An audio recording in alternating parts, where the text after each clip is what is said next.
Namaste and a warm welcome to everyone present here. Disha Bharat is an NGO working in the field of value education since 2005, enabling and sensitizing students to become good leaders who in turn can build a better Bharat. As part of Azadi Ka Amrut Mahotsav, Disha Bharat is paying rich tributes to Bharat Mata by organizing several programs throughout the year. Today is one such historic program for us. It is the 9th day of lecture series under the aegis of MyBharat campaign.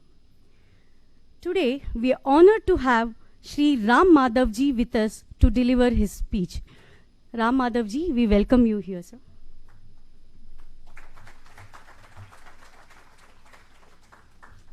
The speech will be followed by a question and answer series. Sir. Yes. Ram Madhav ji is an author and thinker, currently serves as member National Executive Rashtriya Swayam Sevaka Sangh. Shri Ram Madhav hails from Godavari district of Andhra Pradesh. He became Sangh Pracharak in 1981. He is serving in Rashtriya Swayam Sevaka Sangha at various levels as a Pracharak since last 41 years.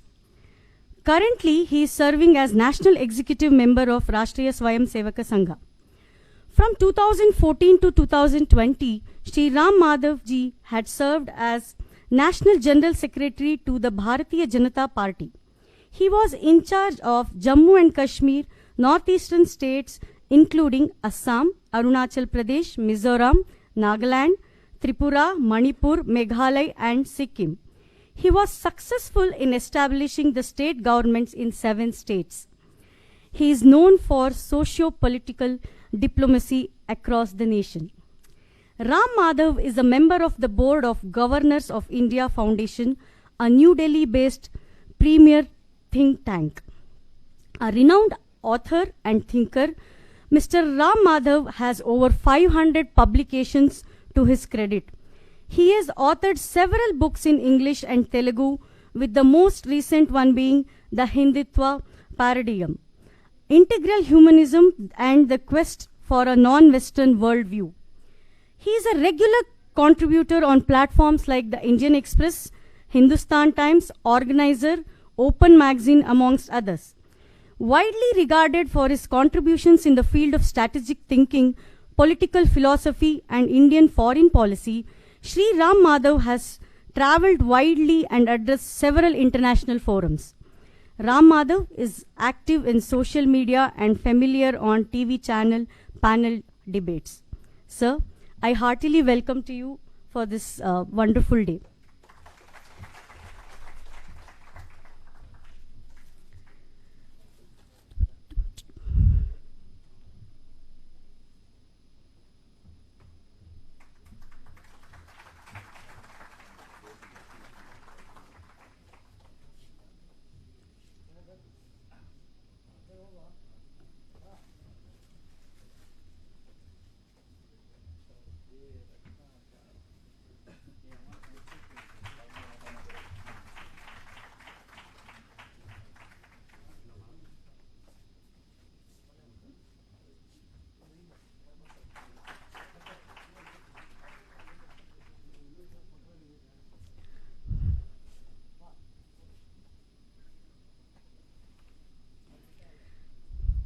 Thank you.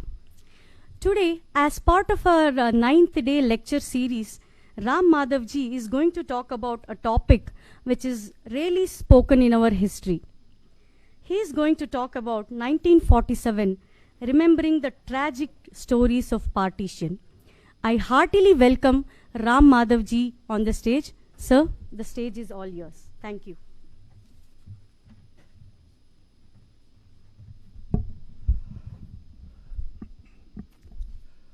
Namaste. I compliment Disha Bharat for this very difficult task of trying to organize back-to-back lectures on a daily basis for how many days, I don't know, 10, 15 days, and yet get so many people to come and listen. So as I compliment Disha Bharat team, I also must compliment all of you for your patience. I hope most of you are attending majority of the lectures. I know that in the series, the organizers make sure that various aspects relating to our independence movement are aptly and prominently covered. Our independence is a very cherished movement for all of us.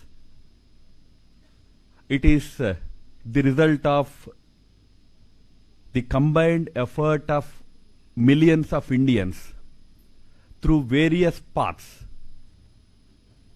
The cumulative result of all those efforts was the freedom that we secured on 15th of August 1947. We must always cherish it. We should always have great respect for it. And we should always remember that independence that we secured 75 years ago was not a result of the efforts of any few leaders of our country. It is the result of the efforts of all the Indians together. Different paths were adopted. One path was led by the Congress, led by Gandhiji, Tilak, Sardar Patel, Nehru, Maulana Azad. One path. There were others also. Savarkar had his own path. Subhash Babu had his own path. Revolutionaries like Bhagat Singh, Chandrasekhar Azad, they had their own path. There were poets who were writing songs. There were literary personalities who were producing literature. There were media persons who were running papers, magazines, all with the aim of inspiring the nation towards fighting for freedom. There were even saints, like I come from Andhra Pradesh. Alluri Sitaram Raju is a saint. But he dedicated his life to mobilizing tribal people in the fight against the British. The result was independence. So whenever we talk about or remember our independence, we must remember that it is our independence. We secured it. When I say we, maybe our forefathers. There will be people in this audience whose forefathers probably would have been the freedom fighters of those times. So why I'm emphasizing on this fact that it is our freedom? It is because since it is our freedom, it is also our duty to secure it. It's our duty to make sure that this freedom is not frittered away.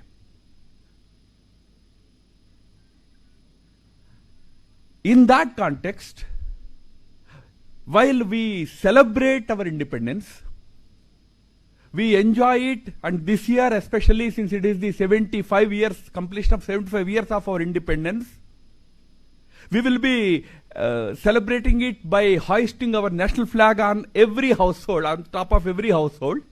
The flag act has been appropriately amended now. We all must do that on our households. We should hoist the national flag. Those who want to keep it, they can keep it forever, but keep it in a very respectful way. But also today, at least on this particular day, we should turn to one chapter in our freedom movement, which was not so very happy kind of episode. Rather, it was a very tragic episode. We remember that episode, which is described as the partition of India, but with only one objective: not to belittle independence. No, independence is a moment of honor and pride for all of us. Never to belittle it. But in that great moment, there are hiding a few lessons. Just to take those lessons, just to understand that whatever small or big mistakes were committed should not be repeated. Because as Nehru used to say, those who forget history are condemned to repeat it. If you forget history, you will commit the mistakes again. Then you will end up facing the consequences again. So today, let me throw some light on some developments during the course of that great independence movement, which had at one level led to the joyous moment of our freedom. When India became free, that night, the night of 14th of August 1947, no Indian had slept. Out of joy that we are today out of that slavery. 1,000 years of slavery had ended. The people were thrilled, joyous, happy, singing, dancing on the streets.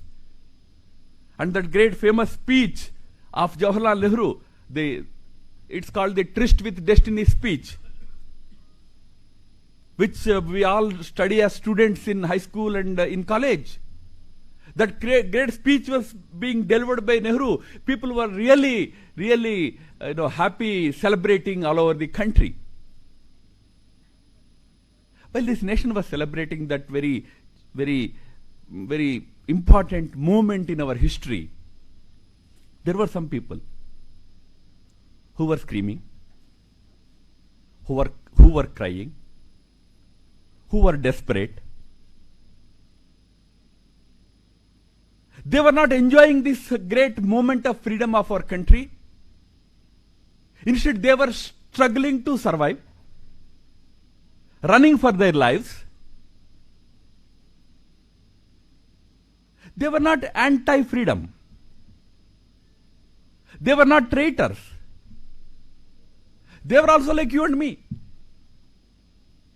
Just as we all wanted India's freedom, we all fought for India's freedom, they also wanted freedom of India, they also fought for freedom of India, then why were they crying? The simple reason was, freedom came to us with one meaning. Freedom came to them with a totally different meaning. For us, freedom meant the end of 150 years of, or 190 years of the brutal British rule.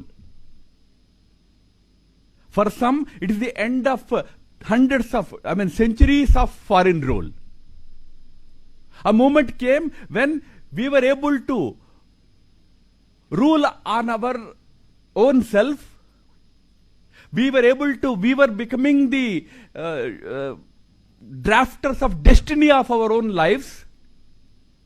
That was the meaning for most of us.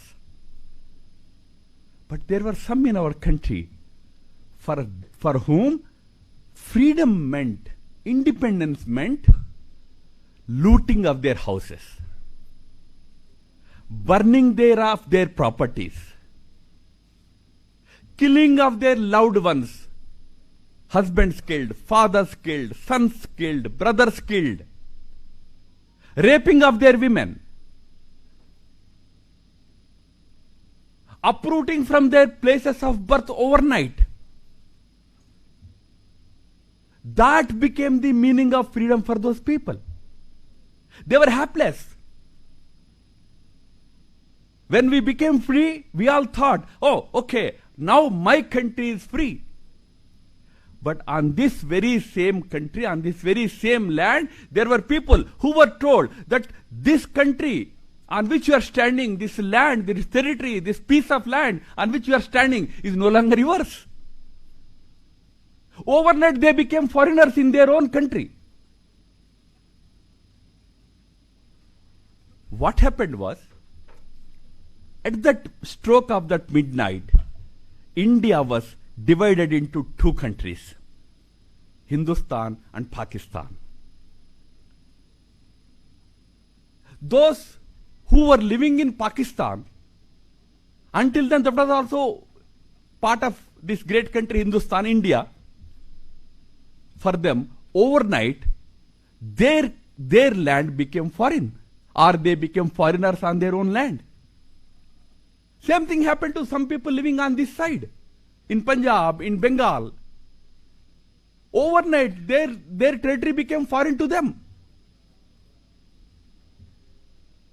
We created two independent countries in the name of independence by partitioning this great country of India. Partition did not happen peacefully, although some leaders tried to justify, saying that, okay, you see, after all, we are all brothers, we are sharing our property. Of course, brothers share property, but brothers never share mothers. You don't cut your mother into two pieces and you take one piece and I take one piece. Country is like mother to us. We call it Bharat Mata. But country was partitioned and we tried to justify it. The fact is, the partition did not happen like even brothers sharing the property. Largely, when brothers share property, it happens in a peaceful manner. Largely. There will be disputes, but I'm generally talking. But in this case, rough estimates go that a minimum of 300,000 people were killed. 3 lakh people were killed in the name of India's partition. On that night, when we were all reveling in joy, I mean, rivers of blood were flowing on this land. Innocents were killed. 10 to 15 million people were uprooted from their own homes and hearths. They were overnight told, your country, this land became foreign, you go back to India. That was the tragic period about which we are trying to remember. A few small facts. India is mother to us. This country, nation is mother to us. Naturally, nobody wanted partition. Mahatma Gandhi, who was leading the Congress-led movement, had once declared, vivisect me before vivisecting Bharat, vivisecting this country. Meaning, first you have to kill me. You have to cut my body into pieces, then only you can partition India. In front of Gandhi's eyes, India was divided. Nehru, being a romantic person, called it a fantastic nonsense. Fantastic nonsense means, mad people say many things. It's like some mad people talking about it, it will never happen. He called it fantastic nonsense. But Nehru was the first signatory to the partition plan called the June 3rd plan, which was signed on 3rd of June 1947. People were surprised. Who is crazy now? Who is fantastic now? Sardar Patel once said, Talwar se talwar bhidegi, sword will be met with sword. We shall not let this country be divided. Patel was a mute witness when India was divided. Dr. Rajendra Prasad, who became the first president of India, he was in jail during the Quit India movement, which was incidentally started on this very day in 1943, August 9th. He had authored a book sitting in jail. The title of the book was India Divided. So in that he logically argued that how this country cannot be divided. It's a divine country, you can't divide it. Before the ink of that book could dry up, India was divided.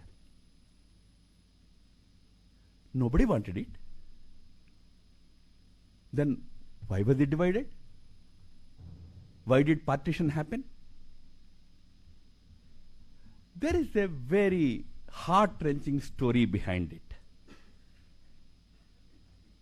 The areas that were partitioned and that were made into Pakistan were very sacred areas. River Sindhu, the entire civilization of this land is linked to that river Sindhu. Sindhu flows in that region. It is a place where Takshashila University had once existed. It was actually the place of, many great leaders. Maharaja Ranjit Singh's capital used to be Lahore. Sharda Peeth exists there. Overnight, all of that became not only something foreign, but also something against the very spirit of those things. It was declared overnight as a Muslim country, Muslim nation. Nobody wanted it, yet it happened. This has a history of 4 decades and 2 players. We can add any number of players additionally. But 2 main players and 4 decades of history is what Partition of India is all about. Those 4 decades start with 1904, when the British first decided to split Bengal into East and West Bengal. Calcutta was the capital of British at that time. Delhi was not the capital. Delhi became capital in 1911. Calcutta was the capital.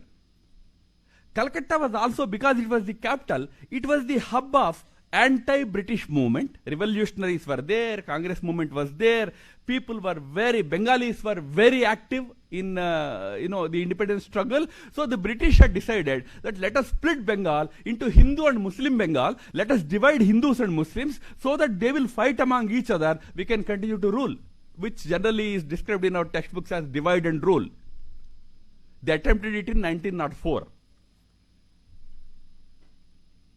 A movement was launched against the partition of Bengal. One state, one province in India was partitioned, and a movement was launched. That name of that movement was Vande Mataram movement. With Vande Mataram as the war cry, the Congress had launched a movement in 1905. 7 years down the line, 1911, King George V, the King of Britain, he had to come to India to declare that no, we are not going to partition Bengal, please stop your movement. A great victory for nationalists in India. Just 7 years. 1904 the announcement happened. 1911 the Britishers were forced to take it back, because the whole country stood up like one man to defeat the designs of the British. But friends, in 1940, 35 years later, the Muslim League at Lahore had demanded division of India, partition of India. They passed a resolution for Pakistan. 7 years later, country was divided. Simple question to ponder over is, when just one province was divided, namely Bengal, in 7 years, the country could stand up to British might and defeat them. Bengal's division was annulled. It was finished, defeated. But after 3 decades or 4 decades, when the whole country was being divided, why could we not stop it?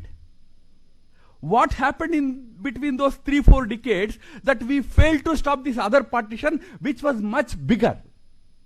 As I said, there it was only one province. Here the whole country. So much bloodshed was happening. Why we could not stop it? There we have to understand the role of 2 people. Again, not with any malice. It's only to understand what transpired and try to see if we can learn some lessons. Those 2 were very interesting people.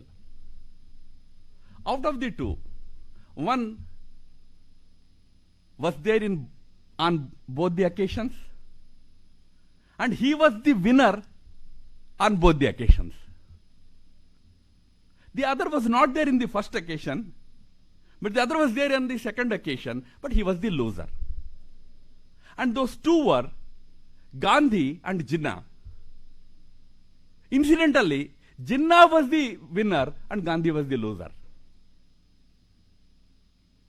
And it's a very interesting story. These two big leaders both played very crucial role during the movement for India's independence.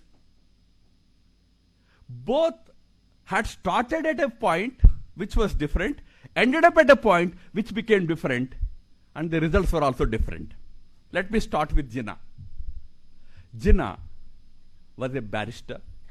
In fact, there are a few similarities between Gandhi and Jinnah. Both were barristers. Both had earned their barrister degree from London. Both were English educated. Jinnah returned to India early after his education, started his practice in Mumbai, joined the Congress movement, and some of you will be surprised to know that he became a staunch supporter or active leader of the Vande Mataram movement. Vande Mataram movement was against the division of Bengal on Hindu-Muslim lines. And who was there to oppose it? Jinnah himself. Jinnah was at that time secretary to Dadabhai Nauroji. He was very close to Gopalakrishna Gokhale. These were all big leaders of our Congress movement at that time. He was with them. When a party called Muslim League was created, with the demand that Muslims should have separate existence in India, they should not join Congress, one of those very strongly opposed to that move was Jinnah. Jinnah openly challenges Muslim League leaders in 1908, says, "Who are you? Who gave you the authority to speak up for the entire Muslim community? No, you are not our representatives. Muslims should not be separate. We all should be like one people. We should be like one nation." This was Jinnah. This was his starting point. And where he ended, you all know. That Jinnah, who was fighting for the unity of Bengal, became the strong advocate of division of entire country, creation of Pakistan, and finally achieved it. The other player, Gandhi, came to India in 1915. 1915, when he came with an experience from South Africa, where he fought against the same colonial rulers, the British rulers, but there he could mobilize the support of both Hindus and Muslims. So he came to India with the view that I can carry both Hindus and Muslims together in India, like how I carried them in South Africa. So when he came to India, his foremost slogan was, "Without Hindu-Muslim unity, no freedom." Here was Jinnah, who was saying, Hindu-Muslim unity and all these things go to hell. We are all for freedom. Here was Gandhi saying, no, Hindu-Muslim unity first, then freedom. In this race, Gandhi overtook Jinnah. Gandhi's efforts at winning over the recalcitrant Muslim leadership to Congress side had led to certain very unfortunate developments. When Gandhi came to India, he was felicitated in Mumbai. That felicitation program was chaired by Jinnah. Not many people know about this incident.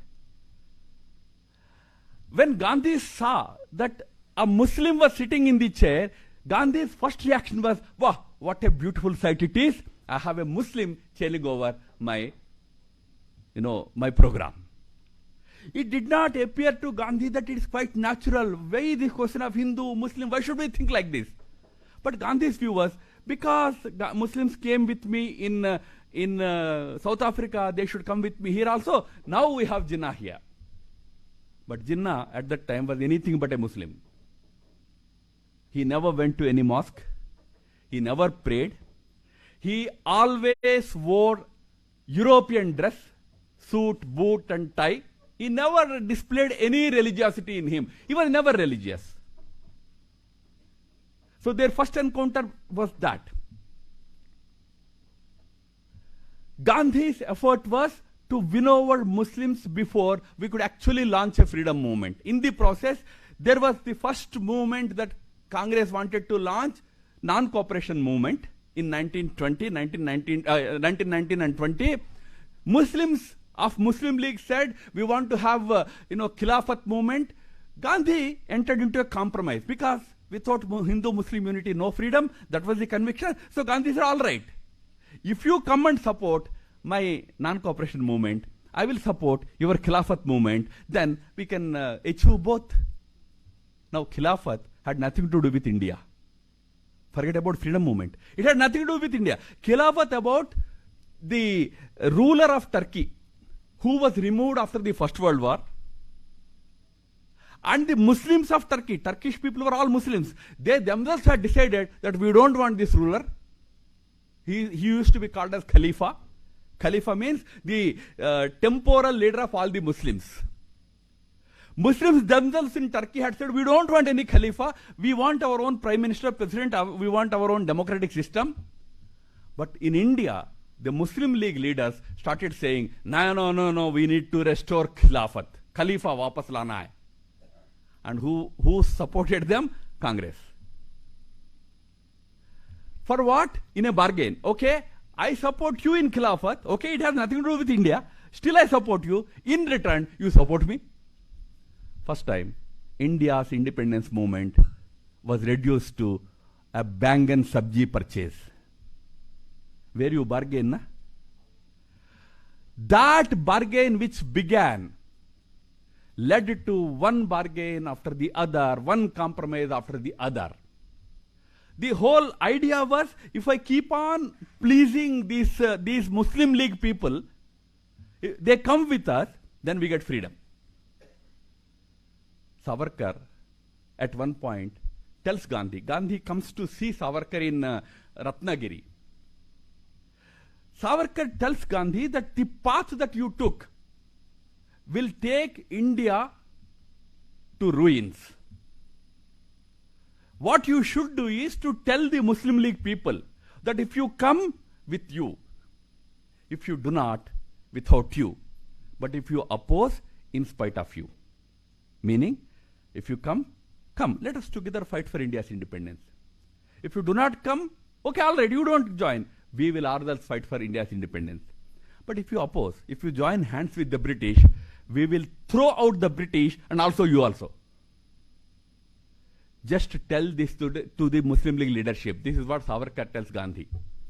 Gandhi says, no, thank you, your suggestion, but I think my way is right. So that path had created new Muslim leadership in the country, which had come from the Muslim League. Those Muslims who were in the Congress, believing in Congress nationalist ideology, were relegated to, back seat. Maulana Muhammad Ali, Shaukat Ali, leaders who would at one point, they were, Gandhi tried his best to please them. One of them, Maulana Muhammad Ali, was made the president of Congress sessions in Kakinada in 1923. He became the president of Congress session. He declared that a fallen Muslim, in my eyes, is better than Gandhi.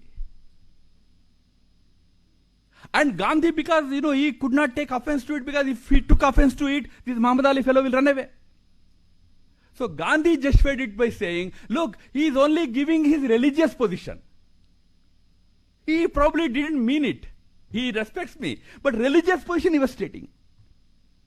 We went to the extent of tolerating or probably appeasing them in their most uncouth type of statements also. And Maulana Muhammad Ali was president of the Congress section in Kakinada in 1923. Congress sections used to begin with the song Vande Matram, right from 1905, this became a practice in Congress that we'll start our sessions with Vande Mataram. Vishnu Digambar Puluskar, a great music scholar, used to come and sing from Maharashtra. Puluskar came. Gandhi was not there because Gandhi was in jail. Gandhi was arrested. Kasturba was there. Baki, all top Congress leaders were there on the dais. Motilal Nehru was there, all of them. Nehru, Jawaharlal was not very senior in the hierarchy at that time, but Motilal was. When Vishnu Digambar Puluskar came on the dais to start the session by singing this invocation, Vande Mataram, Muhammad Ali said, no, you can't sing. Happened for the first time. So Puluskar asked, what's the problem? Muhammad Ali said it's against the sentiments of Muslims. So hereafter, in Congress, you should not sing Vande Mataram. Puluskar looks at the leaders of Congress sitting on the dais. Nobody had courage to stand up and tell Muhammad Ali that it's not done. Vande Mataram is worship of the motherland. It's not a religious song. Everybody was silent. But Puluskar was not. Puluskar tells Muhammad Ali, Mr. Ali, when you came to this session, there was a lot of baja, bhajantri, music, song, dance. You never objected to it. If music is against Islam, why did you allow music in your procession? Also, it's not a mosque. If it is a mosque, okay, I have to follow certain principles. If it is a temple, I have to follow certain rules. It is a public forum, Congress forum. I have been doing it in the last many years. Nobody, and in fact, Puluskar's words were, my friend, Britishers could not stop me from singing Vande Mataram. How can you think you can stop me? He goes ahead and sings. He goes ahead and sings. But then what happened was, Congress takes a decision that, okay, hereafter, together with Vande Mataram, we will also sing Muhammad Iqbal's Sare Jahan Se Acha. Some compromise, okay, Sare Jahan Se Acha, Vande Mataram, both are same. Something. After a few years, then Congress takes a decision because Jinnah said, no, Congress is singing Vande Mataram, that means you are a Hindu party. So Congress decided to completely, to divide Vande Mataram, split Vande Mataram and only sing one stanza. So like that, so many compromises went on happening. As Gandhi was cultivating Muslim League leadership, Jinnah decided, okay, now in Congress I have no future. Because Congress is pandering to different Muslim leadership, let me try my own path. So Jinnah left Congress in 1920, joined Muslim League, struggled, because Muslim League, one section of the leadership was already under the spell of Gandhi. So he could not get any major foothold. In early 1930s, he went away to London, started working as a barrister in the Privy Council there, stayed out of the movement. But something very interesting happened. 1935, elections were held to provincial assemblies. Jinnah decided to come back. Congress was at its height of popularity. Finally, elections were held in 1937. In 8 provinces, Congress captured power. In remaining 3 provinces, certain local parties captured power. Muslim League was nowhere. Nobody supported Muslim League. Jinnah came. Jinnah realized that something needs to be done. So Jinnah started this new idea that Muslims and Hindus are 2 separate nations. In that, he was supported by Muhammad Iqbal. Muhammad Iqbal died in 1938. But Jinnah picked up that one slogan, Hindus and Muslims are 2 nations. Now, very surprisingly, there were no takers even for that argument, even within the Muslim community at that time. Nobody was there. Nobody was supporting him. As I said, when elections were held, when Jinnah went to Muslims saying that Hindus and Muslims were separate, Muslims should have their own existence separately, nobody supported him. Muslims supported Khan Abdul Ghaffar Khan. Muslims supported Fazlul Haq, Sikandar Hayat Khan, but not Jinnah. But Jinnah got that oxygen when Gandhi decided to engage with him in a dialogue in 1938. Why we went to Jinnah, nobody knows. But Congress leadership decided, no, Jinnah should be brought back to Congress. So first negotiation started with Gandhi. Nothing could come out. When Gandhi could not get it, Nehru started it. Nothing came out. When Nehru also failed, Subhash Babu started it. Subhash Babu was the president of Congress in 1938. He started it. Nothing came out. But in the process, Jinnah became a big leader. 1940, Jinnah declared, I want Pakistan. Nothing short of Pakistan. Then Congress leadership realized that, array, this has gone too far. We tried to appease these people. Neither Muhammad Ali could be trusted, nor Jinnah can be trusted now. Then Congress decides to launch that Quit India movement. Then Gandhi says, Hindu-Muslim unity is not important. India's unity is important. That was in 1943. Remember, 1915, Gandhi was saying, freedom can wait, but not Hindu-Muslim unity. Same Gandhi said in 1943, no, freedom cannot wait, unity cannot wait, Hindu-Muslim unity can wait. But it was too late by then. League had already upped the ante. And 1945, elections were happening to states. Once again, provincial elections and elections to central parliamentary, central legislature. Again, League was roundly defeated. League could not win even one province. Again, Congress won 8 provinces.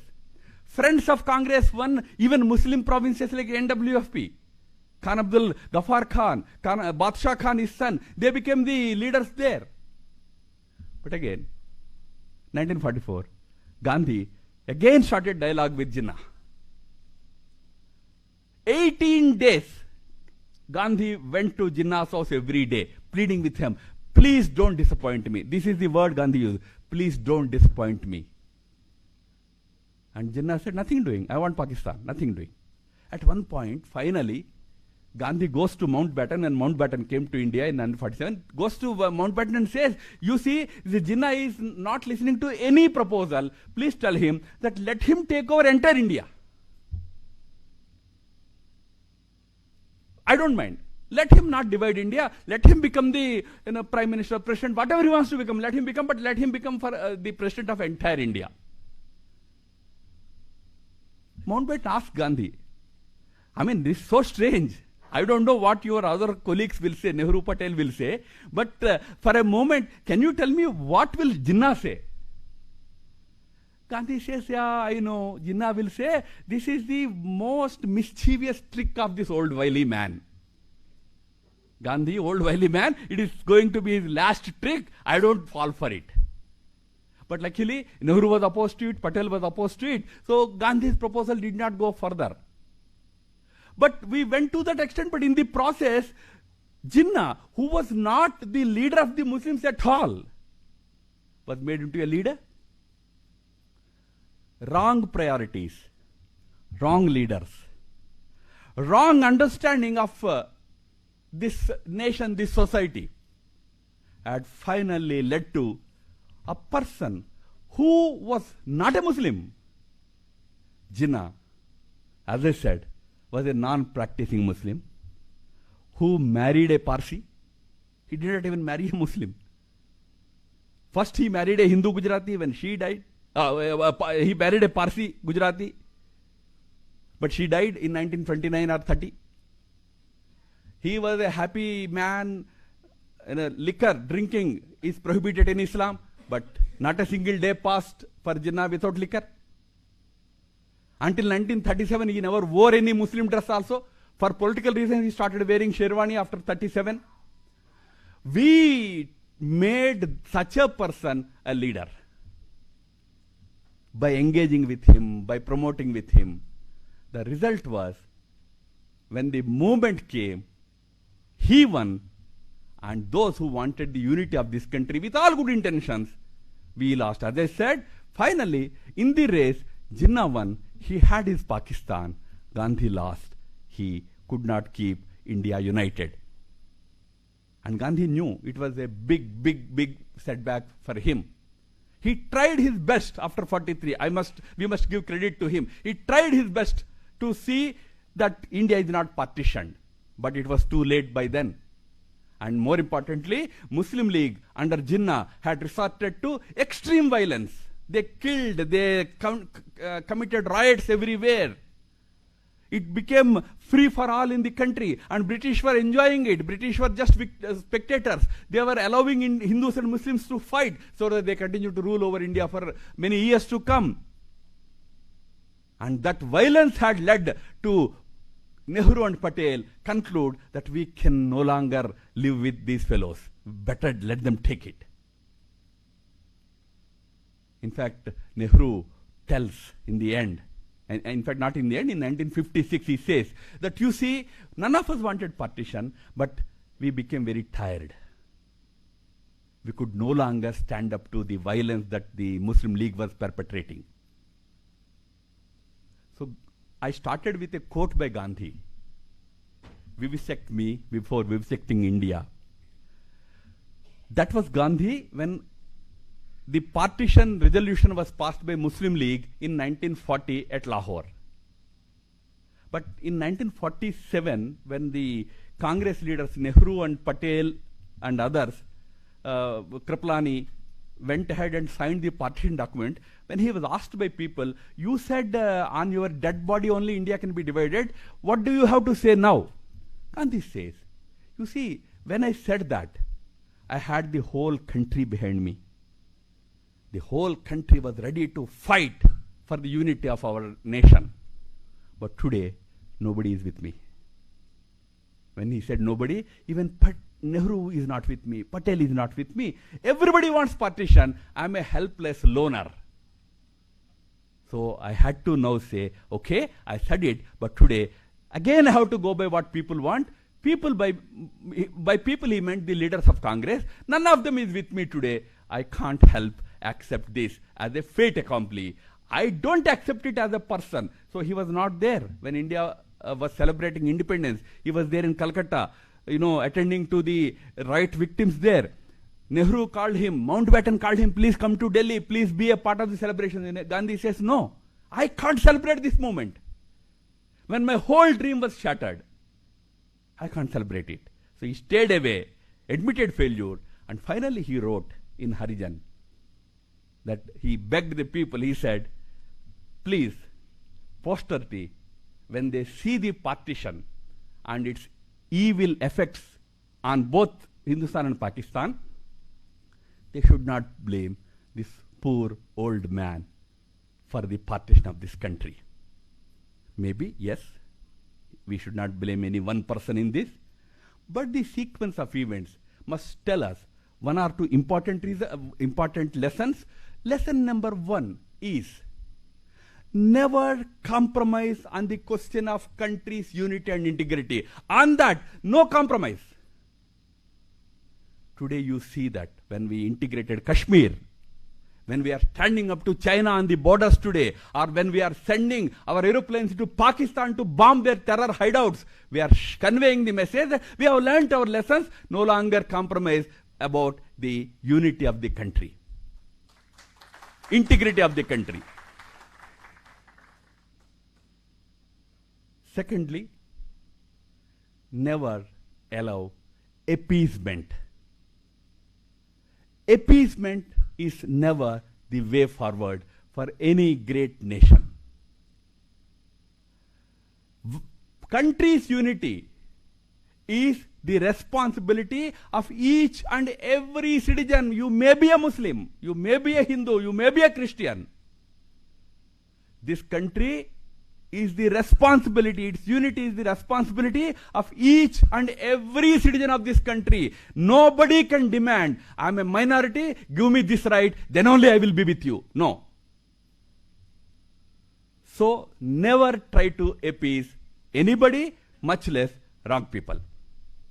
Long story, please find time to read it, but in nutshell, I try to present the facts of that partition before you. Namaste and thank you.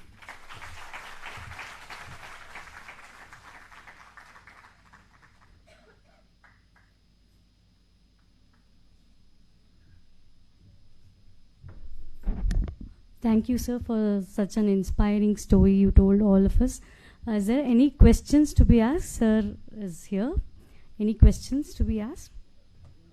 Yeah. Anyone in the audience who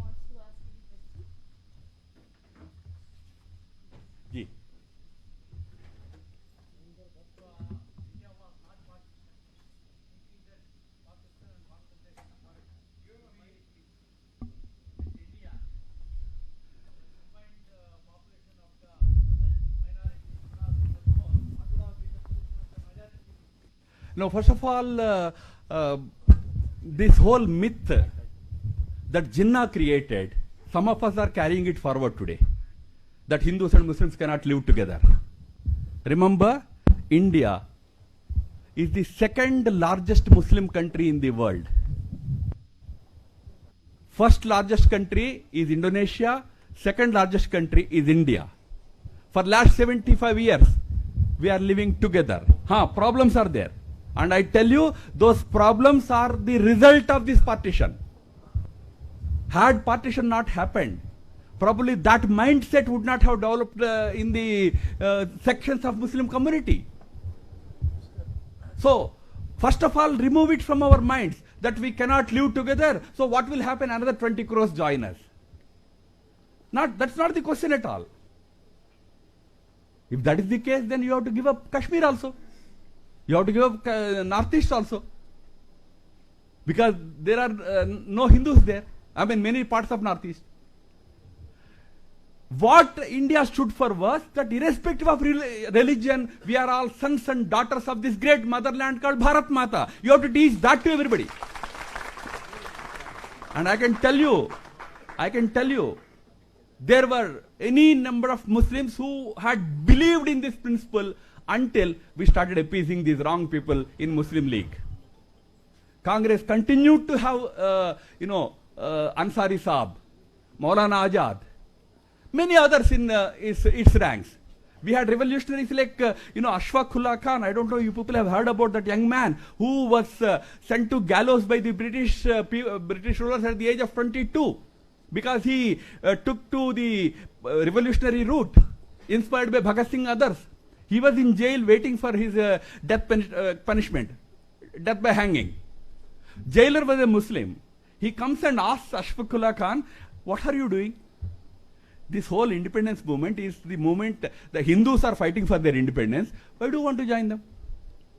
If British go away, it will be Hindu rule in India. So you have to be living under Hindu rule. So what is your interest? Simply write an apology. I will get your death sentence commuted. You know what Ashfaq says? Ashfaq says, look, for me only one thing I know. This is my country. It is illegally ruled by foreigners. I want those foreigners out. I don't want the British to be ruling over my country because this is my country. I don't want them. As far as that other point you are saying is concerned, if British go away, I have to live under the rule of the Hindus. At any point in time, I consider living under Hindu rule better than living under British rule. This was Ashfaq Khan. I told you, in 46, not a single province was in the hands of Muslim League. And I tell you one more interesting thing. When June 3rd plan was signed, at that time, what is called Khyber Pakhtunkhwa today in Pakistan, that used to be called NWFP those days, Northwest Frontier Province. The leaders of Northwest Province were Khan Abdul Ghaffar Khan and his brother. Khan Abdul Ghaffar Khan comes to Congress meeting, starts crying, and starts weeping. He starts weeping. What have you done? You have thrown us to wolves. We joined Congress believing we are all Indians, and you now made us a part of Pakistan? I'm shocked. He starts weeping. Gandhi had to get up, hold him in his two hands and take him away.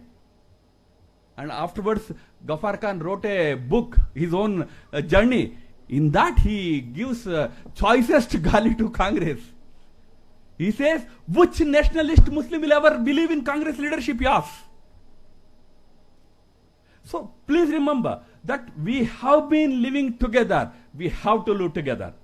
But as far as that part which became Pakistan or Bangladesh today, never give up our legitimate cultural right over it, not political right. It's okay. Politically, we can have 100. When India became independent, it had 560 political units, not one political entity. But how can you give up Gandhari's, birthplace, Upagarnasthan? How can you give up Takshila, Takshashila? How can you forget, Lahore, which was the capital of Maharaja Ranjit Singh? How can you forget the place where Vedas were written? Sitting on the banks of Sindhu river, the sages had recited Vedas. How can you forget it? It's a sacred territory for us. It's a sacred piece of land for us. Time will come when we all will become one again, united again. Wait for it. Maybe, today what you say may look like a reasonable argument today. How can you have so many more people who are inimical to this idea? True. But in any case, as long as they are inimical, you are not going to have it. We are not saying we will send armies to Kabja that Pakistan or Bangladesh. We are not saying that. But we all must strive for a day when they also realize that this is sacred. Sacred for Hindus, so we must live like one family again. So we need to, while appreciating the current challenge, which occurs to be a big challenge immediately, we must never lose sight of the fact that the day you say Hindus and Muslims cannot live together, you are accepting Jinnah. We fought against that. We said, no, we have to live together. For living together, what all should be done? We have to do that. Governments have to do a few things. We have to do a few things. Wait, let me complete. No, that's why don't only live in today. Have futuristic vision also. And also learn from the past. Because Jinnah also gave the same argument. He said, I am talking about today. If today democracy, Jinnah's argument was, Jinnah's, he said, if democracy comes, who will be the rulers? Because Hindus are majority, they will be the rulers. So Muslims will be secondary citizens. Is it true? What we assume that I am very intelligently talking about today is not the argument. What is your ethos? What is your cultural message? What will you do with 200 million Muslims in this country then? As I said, we are the second largest Muslim country in the world. We have to find ways of living together. We, when I say, not just Hindus. Even Muslims have to find ways of understanding the sentiments and living together here. That has to be the long-term vision. That has to be the lesson from partition. Mind me, if you don't take this lesson from partition, another partition will be awaiting us. We should at any cost not allow that to happen. What has to be done with all those people? It's a matter that we should ponder over. But that should not be a reason to think that we should forget about these parts of the country. Yeah. Sir, you spoke of two players, Gandhi and Jinnah. A hypothetical question which will be relevant for the next century also. What would have happened if revolutionaries or more dynamic people like Savarkar and others had taken over the captaincy of Indian independence? Unfortunately, history has no ifs and buts. No, I am talking about future. Yes. So, you rightly said it is hypothetical. No, hypothetically means I tell you. Jinnah was at its lowest in popularity, Jinnah. Yet, he secured Pakistan. After securing Pakistan, he did not live even for 1 year. Hypothetically, Jinnah died 1 year before, partition would not have happened. Because 1946, he had no support in the masses. 1946, he got not even support, he mobilized Muslims only because of the direct action day. He announced a direct action day. He told the Muslims that no constitutional means anymore, go to the streets, fight it for Pakistan, fight and take it Pakistan. Isliye that slogan used to be, ladke lenge, we will fight it out, we will take it by fighting on the streets. So, hypothetically, many things would have happened. I am saying, you don't have to go to that extent also, simply saying, had we not accepted Jinnah's theory at all in the first place, things would not have come this far. So that means there were no two players.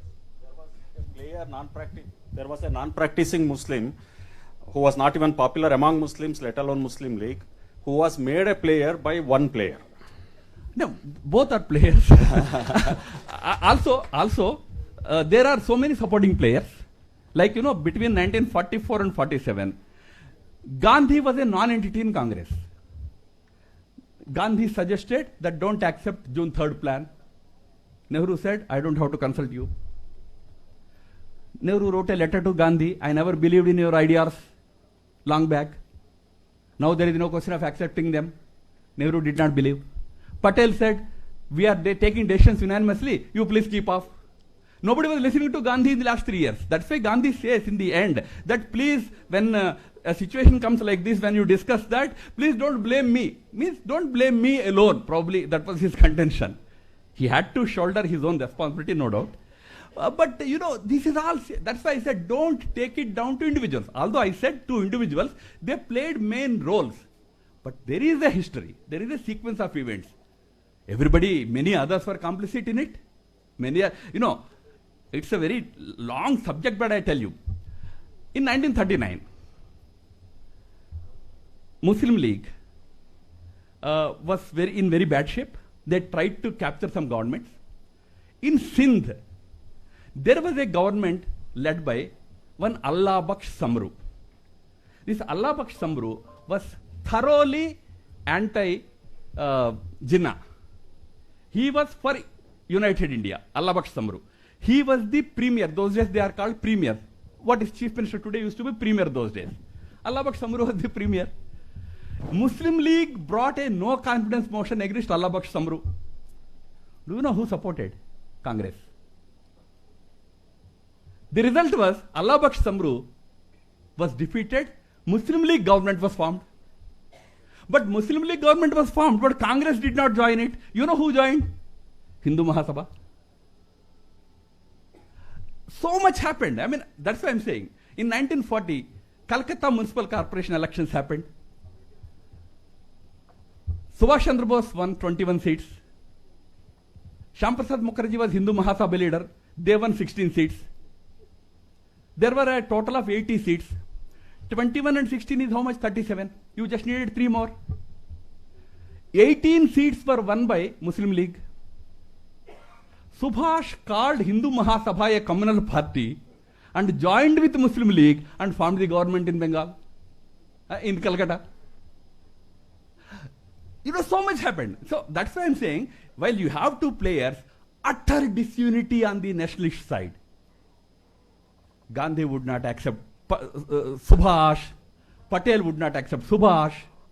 Savarkar is not acceptable to anybody in Congress. In fact, when you were supposed to fight unitedly against this demon called Jinnah, you should be united. But Congress passed a resolution saying that Hindu Mahasabha are communalists. They were talking to Jinnah, the rabid communalist, but they blamed Hindu Mahasabha as communalists. In fact, Gandhi in 1943 speech says, Savarkar, their Hindu Mahasabhaites, they can have their way. Their way is not my way. What is the reason for it? When you are supposed to be together, you have a bigger challenge in Muslim League, and you are hobnobbing with them. You are holding talks after talks, but you are saying, I don't want Hindu Mahasabha, I don't want this man, I don't want that man. The result is, we are nationalists were divided, communalists were together. So many things happened. So please give more focus to sequence of events rather than individuals. Individuals as a matter of historical record I mentioned. Again I am saying, I have no disrespect for anybody like Gandhi and all. They had a great contribution. They had made great contribution to India's freedom movement. These are all matter of fact statements, that's all. Namaste. So my question is, my question is that just before the independence, a series of riots were there, and the country was in utter dispute and stress. And in 1956, as you said, that Nehru himself said that we were tired of them, and Gandhi during partition said that I'm standing alone today. So one logic says that why weren't these suppressed? Like when these riots were happening, was there no power to suppress them, or was there a deeper, you can say, deeper thing getting played because of which it was not getting stopped? You see, by 1943-44, the country's communal situation was terribly vitiated. It came to a stage where even the British police they were also not in a position to act. And if you are a Muslim officer, you will side with Muslims. If you are a Hindu officer, you side with Hindus. That was the kind of situation that had developed in the last 3 years. That is the reason why even when I said people like Nehru came to a conclusion that no, you can't do anything now except accepting partition. This was the reason. The ground was so badly vitiated. Gandhi, I said, went to Calcutta when Calcutta was burning. Sohra was the premier of Calcutta. He was a rank communalist, rabid Islamist. He was responsible for no-khali rights. But when Gandhi went, Gandhi brought him to his knees and made him commit that he would ensure peace in Calcutta at least. So Gandhi and Sohrawardi traveled in a jeep, open-top jeep together. Appeal to peace. 9 days peace remained because of their efforts. But then in Punjab, large number of Hindus were murdered. Partition ke karan. That news reached Calcutta. Then Calcutta riots broke out once again. So it was such a difficult situation.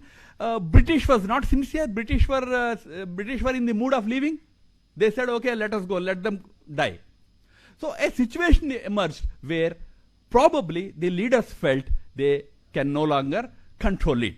Now, having said it, I will say what probably would have prevented it, if had we decided to prevent it, was for the governments, the authority to stand up firmly. As I said, national government was led by Nehru, and 8 provinces had Congress governments in the country. They stood up firmly, and the Maharajas supported it. You know, Maharajas were a very big, they were big players at that time. They were independent. They were not in any government. They had their own kingdoms. They played a positive role, and British supported it. Most importantly, Nehru, Patel, Gandhi stood firmly that no question, at any cost, no partition. Probably you are right. We could have averted it. But then they came to that conclusion that no, we can't stop partition. So it was a very tragic story. At the end, probably you cannot blame anybody. You only can blame situations.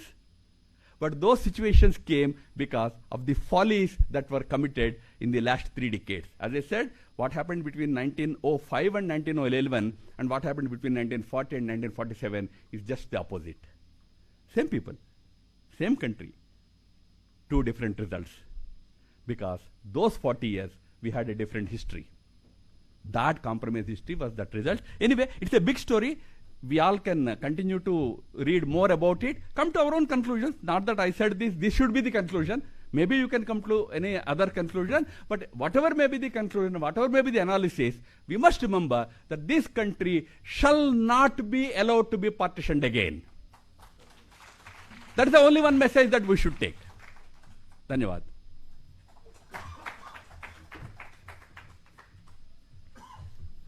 Thank you, sir.